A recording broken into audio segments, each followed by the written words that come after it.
Hi, my name is Rehme, and this is my group leading report video. The group that I led happened on the 19th of February at 2 p.m., and it lasted for about 63 minutes. I had 7 participants, and no co-leader was present. All 7 of my participants are my co-workers, and they range in a variety of their experience.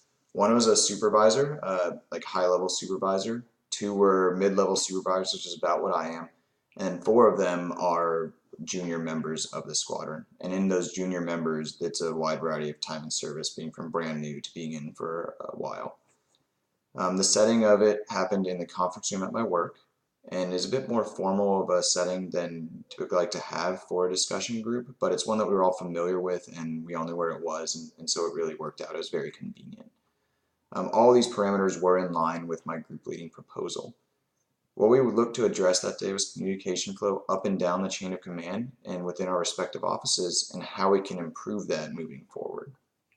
As for the group dynamics, it started off a little bit tense, as I expected it would, simply because this type of open dialogue doesn't happen as often as it should in a military setting.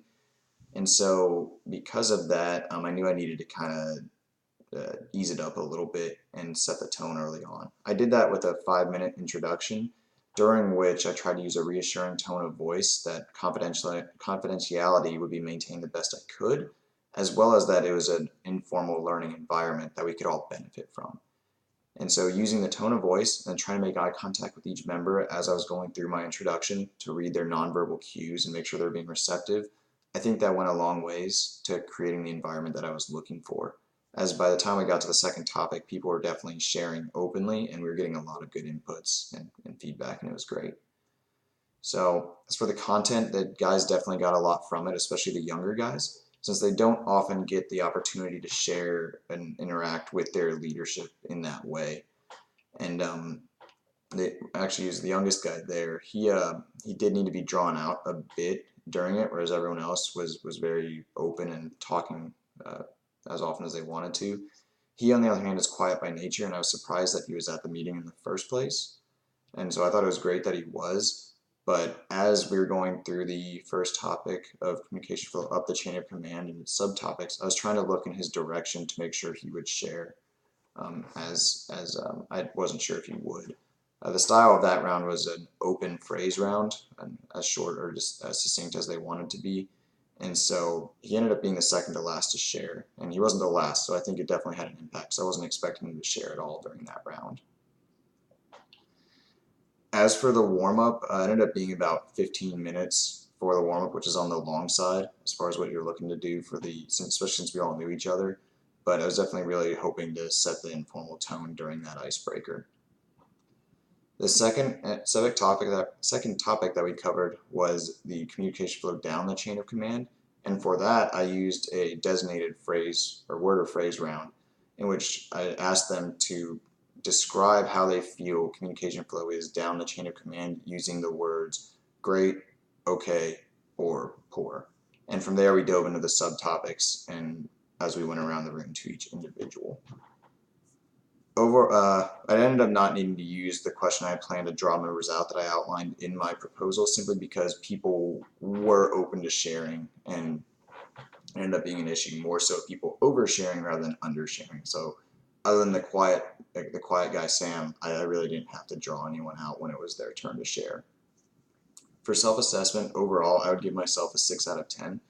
Simply because I think the weaknesses kind of set the tone for the whole thing overall, and that was before we even got in there. But 2 things that I did well was I was flexible with the topics that we covered, and I made sure that everyone had a chance to speak freely and share what they wanted to and talk about what we needed to. And I also knew my target audience really well, since I've worked with them before. So those are luxuries that I won't always have. I need to be keen on that when I lead these groups in the future, but for this one it worked out well. Weaknesses and things that I can work on, some of the challenges, were that simply having a good plan ahead of time, as well as knowing when to shift the focus, are definitely things that I can do better. So I responded to the feedback I got from the group leading proposal and made sure I had a minute-by-minute breakdown to include my introduction of 5 minutes, and then I had 5 minutes set aside for my concluding thoughts, as well as each time for the 2 topics I wanted to address and their subtopics. that all worked out great, and I'm glad I got that feedback ahead of time, as that helped a lot.